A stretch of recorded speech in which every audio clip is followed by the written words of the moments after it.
네, 오늘 함께 살펴볼 말씀 우리 열왕기하 5장 14절에서 19절인데요. 열왕기하 5장 14절에 19절. 나를 죽이는 이력이 나를 살림민다라는 제목으로 같이 말씀 나누려고 합니다. 저와 여러분 한 절씩 교독합니다. 제가 14절 먼저 읽겠습니다. 나아만이 이에 내려가서 하나님의 사람의 말대로 요단강에 7번 몸을 잠그니 그의 살이 어린아이의 살같이 회복되어 깨끗하게 되었더라.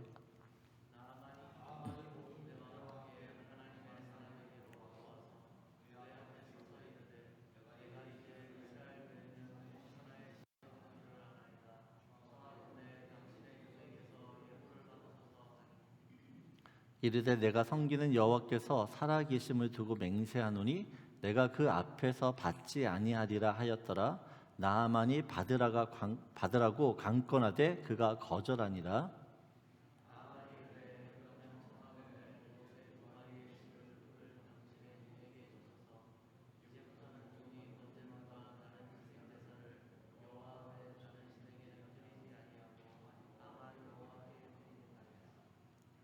오직 한 가지 일이 있사오니 여호와께서 당신의 종을 용서하기를 원하나이다.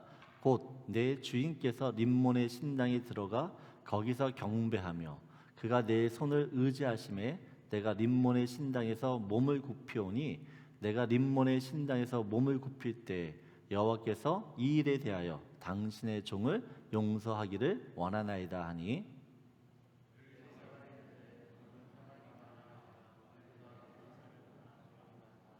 아멘. 오늘은 지난주에 나아만에 대한 이야기를 하려고 합니다. 하나님께서 어떻게 나아만을 하나님의 사람으로 변화시키시는지 좀 살펴보려고 합니다. 오늘 1절을 보게 되어지면 나아만의 이력, 경력이 나옵니다. 첫 번째 그의 경력은 군대 장관이었습니다. 아람 나라의 군대 장관이었어요. 두 번째 이력은 그의 주인 앞에서 크고 존귀한 자라고 합니다. 크고 존귀한 자.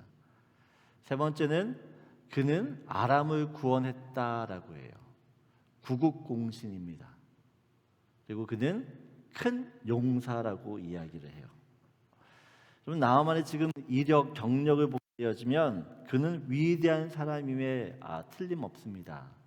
마치 우리나라의 이순신 장군 같은 사람이겠죠.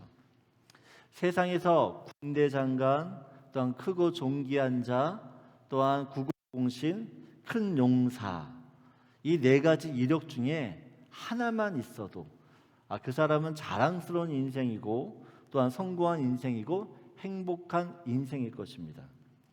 하지만 나에게 이렇게 많은 자랑할 것이 많은데 사람들은 언제나 이 자랑할 것들을 보는 것이 아니라 나에게 부족하고 안 좋은 한 가지를 크게 확대해서 바라보는 경향이 있습니다.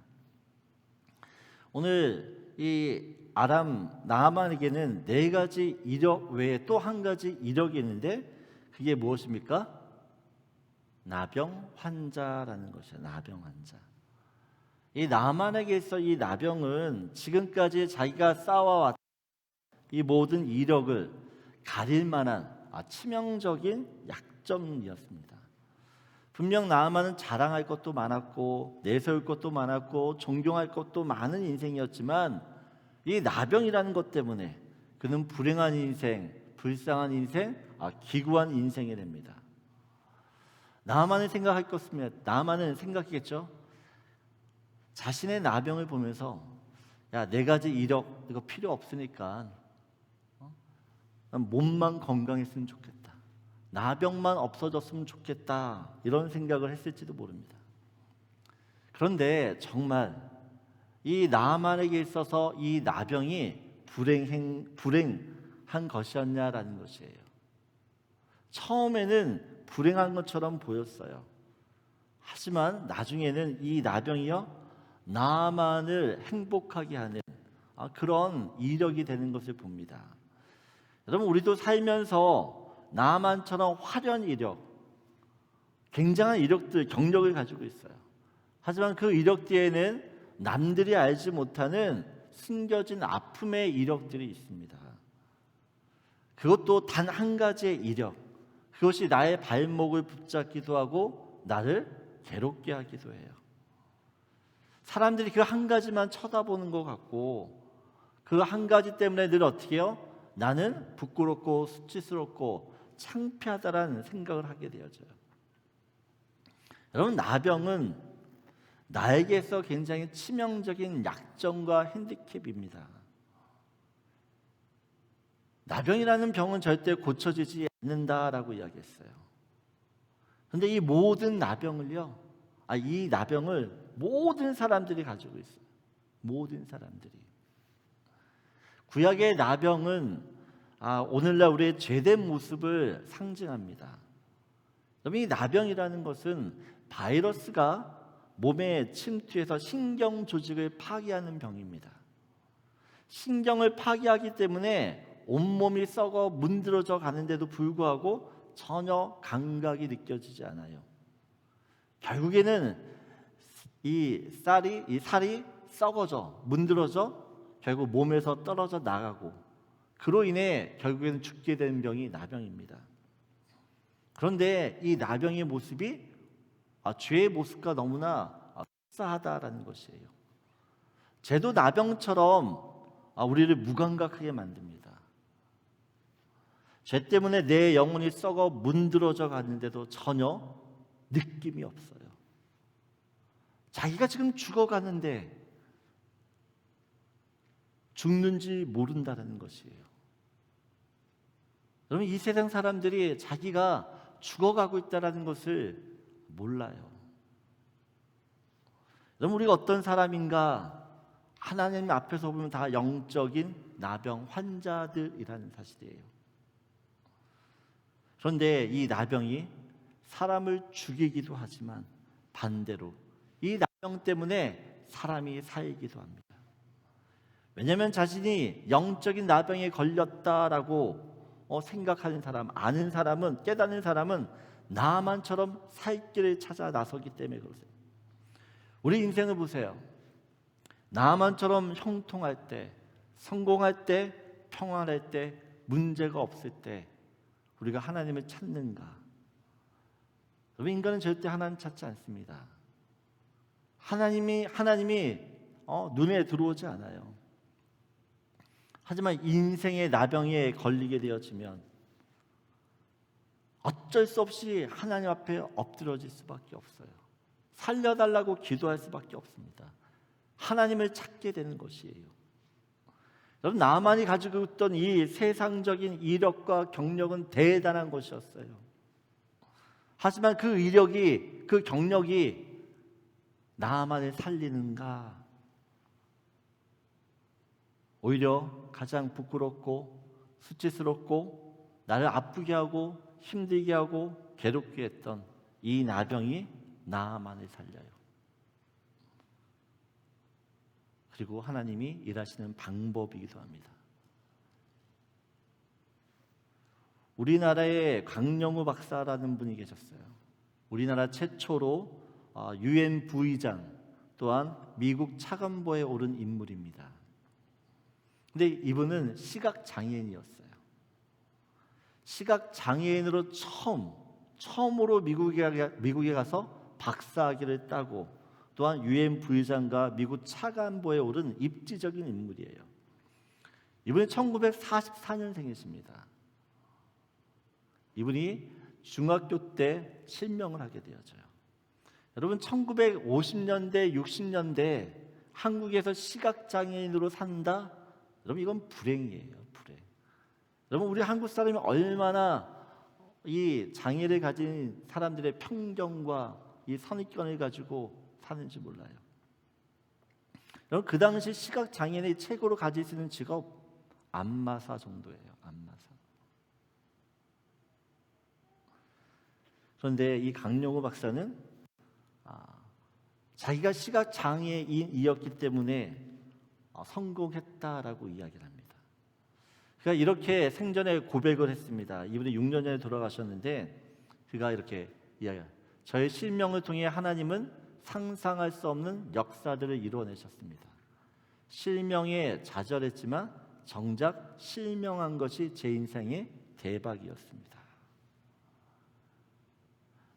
여러분, 우리가 생각하는 불행한 것들이 있어요.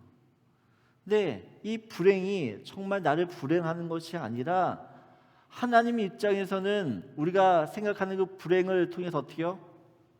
우리를 변화시키는 가장 큰 힘이 된다는 사실이에요. 그래서 성경은 우리가 아까 이야기하지만 우리의 약함이 강함이 된다라고 이야기합니다. 우리의 제된 모습이 많으면 많을수록 그 안에 어떻게요? 하나님의 은혜가 더 넘치는 것이에요.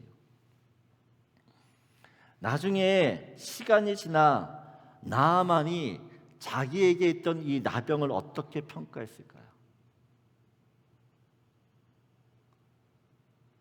나아만은 고백하는 거죠. 야, 이 나병이 하나님의 은혜였구나. 이 나병 때문에 내가 살았구나. 고백하게 되는 것이에요. 인생에 나병이 생기면 너무 고통스러워요. 괴로워요. 힘들어요. 하지만 내게 있는 이 나병을 통해서 주님은 어떻게 해요? 내게 은혜를 주세요. 나병은 처음에는 내게 커다란 걱정거리, 또한 근심거리, 기도거리였습니다. 하지만 하나님께서는 이것을 나의 감사거리, 나의 자랑거리, 나의 간증거리로 만드시는 줄 믿습니다.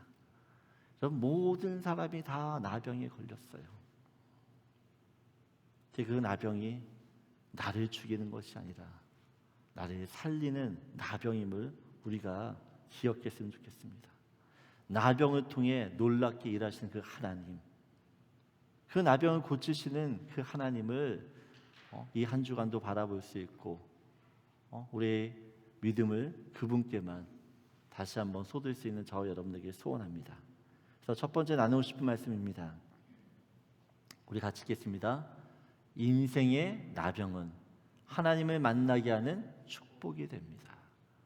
여러분, 지금 내가 겪고 있는 이 나병 때문에 내가 너무 힘들어요. 하지만 결국 이 나병이 나를 살리신다라는 것을 기억하셨으면 좋겠어요. 우리 두 번째로 10절 말씀 같이 읽도록 하겠습니다. 10절입니다. 엘리사가 사자를 그에게 보내 이르되 너는 가서 요단 몸을 7번 씻으라. 네 살이 회복되어 깨끗하리라 하는지라. 엘리사가 종을 통하여 나아만에게 이야기를 전달합니다. 요단강에 가서 7번 몸을 씻으라. 그때 이 나아만이 엘리사가 보낸 종의 말을 듣고 화를 내었어요. 지난주에도 말씀드렸지만 나아만이 왜 화를 내죠? 내 생각 때문에 그래요. 여러분, 언제나 내 생각 때문에 내가 화가 나요. 분노가 나요. 여러분, 내 생각이 있고 하나님의 생각이라는 것을 우리가 기억해야 됩니다. 내 생각을 고집하게 되어지면 하나님의 생각이 들어오지 않아요. 하나님의 생각을 받을 수가 없는 것이에요. 그래서 언제나 어떻게 우리는 내 생각을 버려야 된다는 것이에요. 내 생각을 놓고 하나님의 생각을 받아들일 수 있는 그런 모습이 되어야 되는 것이에요. 결국 이 나아만이 엘리사의 말대로 요단강으로 가게 되어집니다. 14절을 보게 되어지면 우리 같이 읽겠습니다. 나아만이 이에 내려가서 하나님의 사람의 말대로 요단강에 7번 몸을 잠그니 그의 살이 어린아이의 살같이 회복되어 깨끗하게 되었더라. 여러분, 10절에는 뭐라고 이야기하냐면 엘리사가 가서 씻으라 얘기했어요. 가서 씻으라. 근데 오늘 본문을 보게 되면 나아만 어떻게 합니까? 나아만 어떻게 해요? 그냥 물에 담갔다라고 해요. 몸을 담갔다. 다시 말해 어떻게 해요? 그냥 요단강가에 들어가서 앉았다 일어났다 했을 뿐이에요. 앉았다 일어났다. 저는 이런 생각을 해봅니다. 분명히 엘리사는 가서 씻으라고 이야기했는데 나아만은 그냥 물에 담그기만 했다라는 것이에요. 근데 물에 담궜을 때 그의 몸에 누가 씻는가? 하나님이 씻어주신 것이에요. 하나님이. 여러분, 우리의 나병은 내가 씻을 수 있는 게 아닙니다. 나병 우리의 죄된 모습이라고 이야기했어요. 나병은 내 힘으로 고쳐줄 수 있는 것이 아니에요. 여러분, 나의 죄는 오직 예수 그리스도의 보혈로만 씻겨집니다. 우리가 아무리 내 죄를 내가 씻으려고 해도 씻을 수가 없어요. 씻겨지지 않아요. 내가 할 수 있는 것은 어떻게 해요? 나아만처럼 그냥 몸 담그는 것뿐이에요. 예수님 앞에 나아가는 것뿐이에요. 근데 예수님께 나아가면 누가 씻겨져요? 예수님이 우리 죄를 씻겨주신다라는 것이에요. 우리를 깨끗게 하신다라는 것이에요. 여러분 14절에 다시 한번 보여주시면 7번 몸을 담궜다, 장근이라고 이야기해요. 여러분 성경에서 7번이라고 하는 이 7이라는 것은 완전 숫자예요. 완전 숫자. 쉽게 얘기하면 완전 치유를 이야기하는 것이에요. 그래서 이 나병이 그냥 없어지는 것이 아니라 어떻게 됐다고요? 그의 살이 어린아이의 살같이 회복되었다라고 이야기합니다.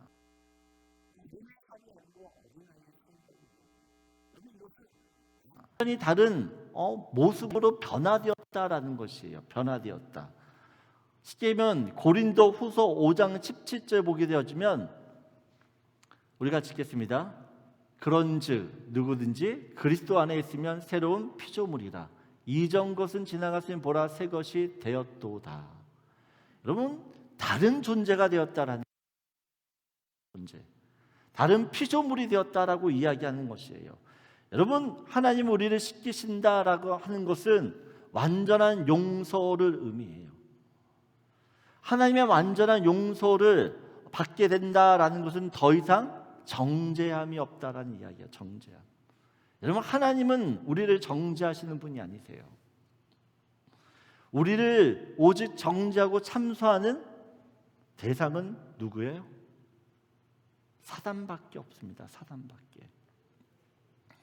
여러분 사단이 주는 정죄감은 굉장히 그럴듯해 보입니다. 모두 맞는 말만 하는 것처럼 보여요. 그래서 그 사단이 하는 그 말을 듣게 되어지면 나도 모르게 정죄감에 빠져요. 야, 네가 어떻게 그럴 수 있어? 네가 그러고도 목사야. 이렇게 참소할 때 그 참소에 맞아. 내가 무슨 목사야?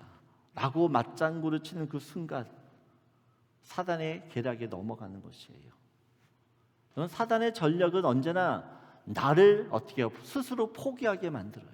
스스로 포기하게 만들어요. 그래 나는 안 되는구나. 여러분 하나님은 내가 자격 없다라는 사실을 너무나 잘 아세요. 하나님 내가 죄인이라는 것을 너무나 잘 아세요. 그럼에도 불구하고 어떻게 해요? 하나님이 우리를 용서해 주셨어요. 하나님은 용서해 주셨는데 우리 스스로는 어떻게 해요? 나는 자격이 안 돼. 나 같은 사람을 주님 어떻게 용서하셔? 자꾸 이런 식으로 반응하게 되어지면 이건 하나님을 무시하는 것이라는 것이에요. 여러분 사단이 주는 그 정죄감에 빠지면 어떻게 해요? 안 된다라는 것이에요. 나의 마음 가운데 찔림이 있을 때마다 어떻게 반응해야 되냐? 맞아. 나는 그런 사람이지. 나 같은 어디 있어? 그러니까 예수님이 필요한 거지. 그렇게 어떻게요? 반응하면서 하나님께 나아간다라는 것이. 정죄감을 주면 어떤 사람은 하나님께 나아가는 사람이 있고요. 또 어떤 사람은 하나님께 점점 피하는 사람이 있어요. 하나님께 점점 나아가게 되어 어떻게 됩니까? 더 이상 사단은 정죄를 못해요. 왜냐면 정죄하면 계속 하나님 앞으로 나아가니까. 그러나 정죄를 받을 때 내가 자꾸 나는 안 돼라고 하면서 하나님 나를 용서해 주실까? 안 되겠지? 이런 생각 속에 하나님을 멀리하게 되어지면 그 정죄감에 빠져서 아무것도 못한다라는 것이에요. 나아만은 이 요단 하나님이 자기를 씻기시는 것을 체험해요. 나병이 없어지는 정도가 아니라 어떻게 해요? 그가 새로운 피조물이 되었다라는 것이에요. 그래서 그는 어떻게 해요? 이것이 사람이 하는 일이 아니라 하나님이 하신 일이란 것을 그가 인정하게 되어집니다. 오늘 15절을 보게 되어지면 같이 읽겠습니다. 나아만이 모든 군대와 함께 하나님의 사람에게로 돌아와서 그의 앞에 서서 이르되 내가 이제 이스라엘 외에는 온 천하에 신이 없는 줄을 아나이다. 여러분, 이 나아만이 무엇을 경험합니까? 온 천하에 신이 하나님밖에 없다라는 것을 고백하게 되어져요.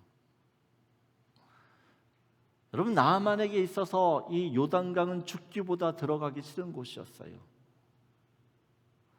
자기를 내려놓고 또한 포기해야지만 들어갈 수 있는 곳이기 때문에 그래요.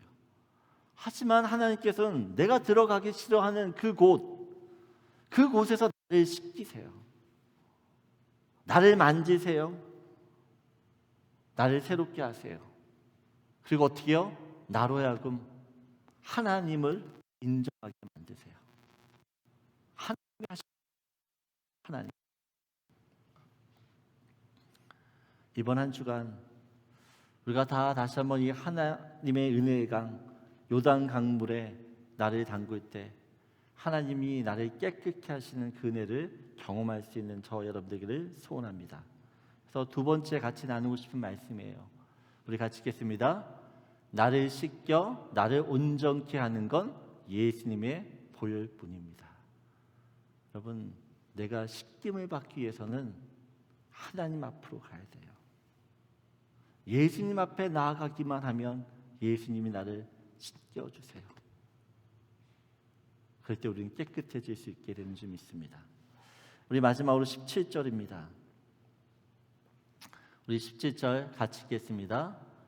나아만이 이르되 그러면 청하건대 노새 2마리의 흙을 당신의 종에게 주소서. 이제부터는 종이 번제물과 다른 희생 제사를 여호와 외 다른 신에게는 드리지 아니하고 다만 여호와께 드리겠나이다. 여러분, 나아만이 하나님을 만나자 어떤 결심을 하죠? 이제부터는 하나님께만 예배드리겠다라는 것이에요. 하나님께만. 예배 대상이 달라졌습니다. 예전에는 림몬 신을 섬겼어요. 아람 왕을 섬겼습니다. 하지만 하나님을 만나자 하나님을 경배하는 예배자가 됩니다. 하나님을 섬기는 예배자가 됩니다. 하나님 위에 사는 하나님을 위해 인생을 사는 예배자가 돼요. 여러분, 나아만이 전에 나라를 구했다라고 이야기했어요. 근데 성경은 그 나라를 구한 일이 누가 한 일이라고 이야기하죠. 다시 한번 1절 보여주시면 우리 같이 읽겠습니다.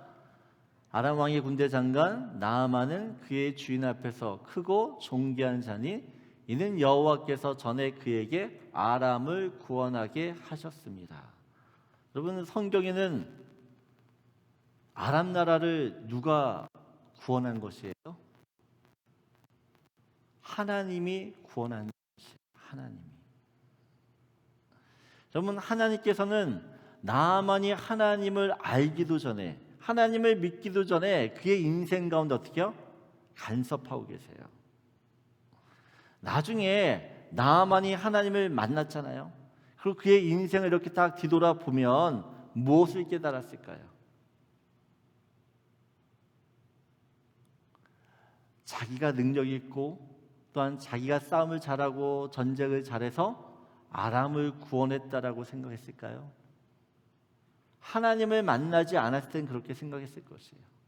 그러나 그가 하나님을 만났을 때 어떤 고백을 했을까? 하나님이 나에게 승리를 주셨구나라는 것을 깨닫게 된다라는 것이에요. 그러면 사도 바울이 다메섹 도상에서 예수님을 만났습니다. 바울이 나중에 그의 인생을 돌이키면서 이런 고백을 해요. 갈라디아서 1장 13절에서 15절인데 우리 같이 읽겠습니다. 내가 이전에 유대교에 있을 때 행한 일을 너희가 들었거니와 하나님의 교회를 심히 박해하여 멸하고 내가 내 동족 중 여러 영갑자보다 유대교를 지나치게 믿어 내 조상의 전통에 대하여 더욱 열심히 있었으나 그러나 내 어머니의 태로부터 나를 택정하시고 그의 은혜로 나를 부르시니가. 그러면 사도 바울이 무엇을 깨닫죠? 자기가 하나님으로부터 구원받고 하나님으로부터 은혜를 받고 인생을 뒤돌아 보니까 자기가 언제부터 하나님부터 택정을 받았다고요? 내 어머니의 태로부터. 이미 어머니의 뱃속에 있을 때부터 하나님께서 어떻게 해요? 이 사도 바울을 택정하시고 또한 그가 때가 돼서 그를 부르셨다라고 이야기를 해요. 이런 하나님의 의대를 깨달은 사람은 하나님을 예배할 수밖에 없습니다. 나 같은 사람을 왜 부르셨지? 왜 나 같은 사람에게 은혜를 주셨지? 이것을 아는 사람은 하나님을 예배할 수밖에 없다라는 것이에요. 그러면 하나님께서는 우리가 하나님을 알지도 못하는 그때, 성경에서는 내가 죄인 되었을 그때라고 이야기해요. 내가 죄인 되었을 그때에도 나를 사랑하시고 어떻게요? 나를 부르셨다라고 이야기해요. 하나님을 예배하는 예배의 자로 어떻게 해요? 우리를 예비시켜요.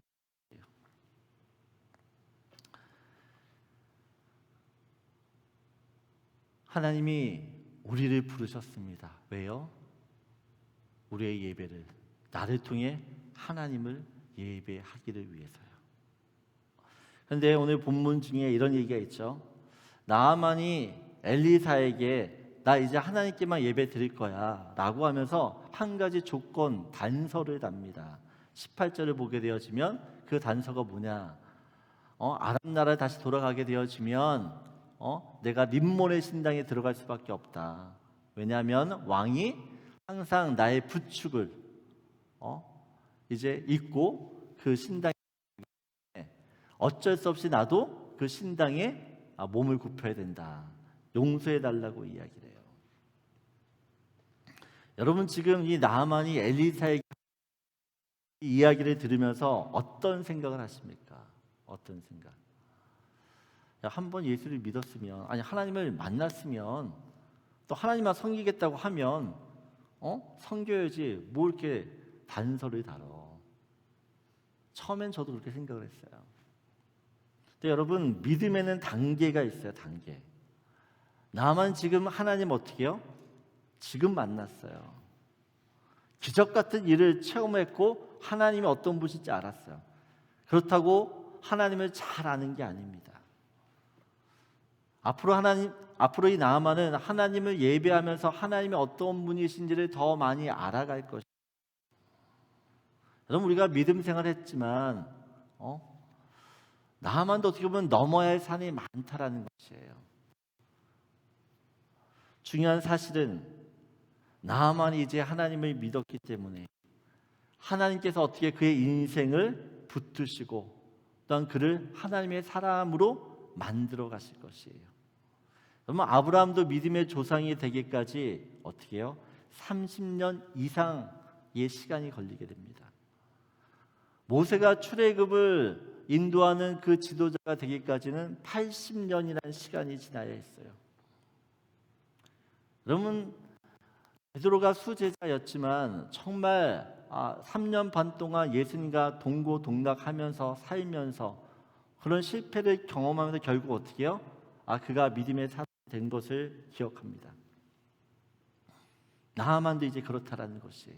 나아만도. 저는 나아만에게 배울 점이 한 가지 있다고 생각을 해요. 그게 무엇이냐?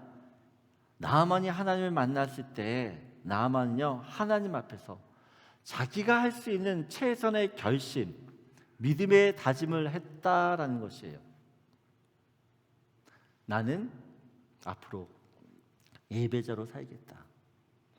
여러분, 이런 결심했다고 해서 그 결심을 다 지킬 수 있다라는 거, 잊지 못하는 것을 우리는 너무 잘 알아요.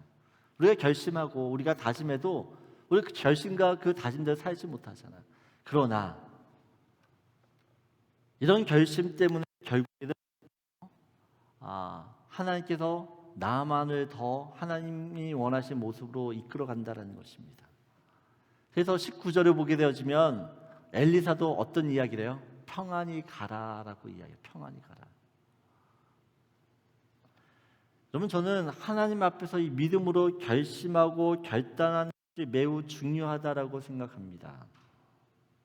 왜냐하면 우리가 결심하고 결단할 때 하나님도 우리를 도우실 수 있기 때문에.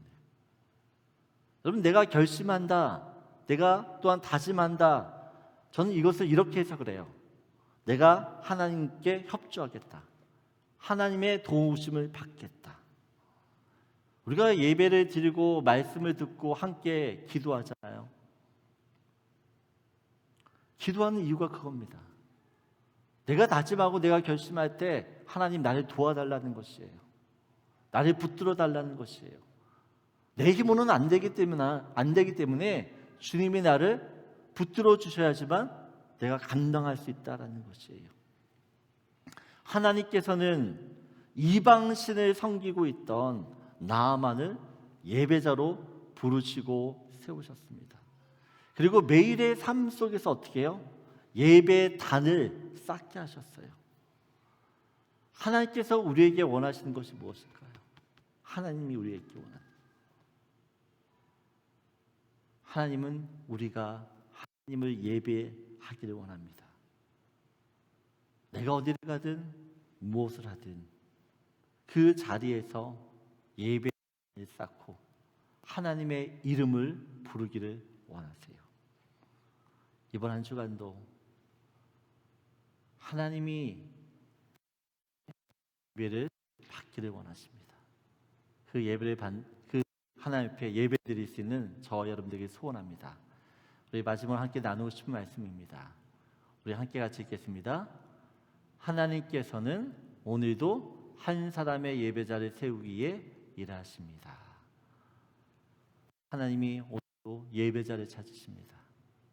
여러분의 예배를 받기를 원하십니다. 한 주일 하나님을 예배하며 사는 저 여러분들에게 소원합니다.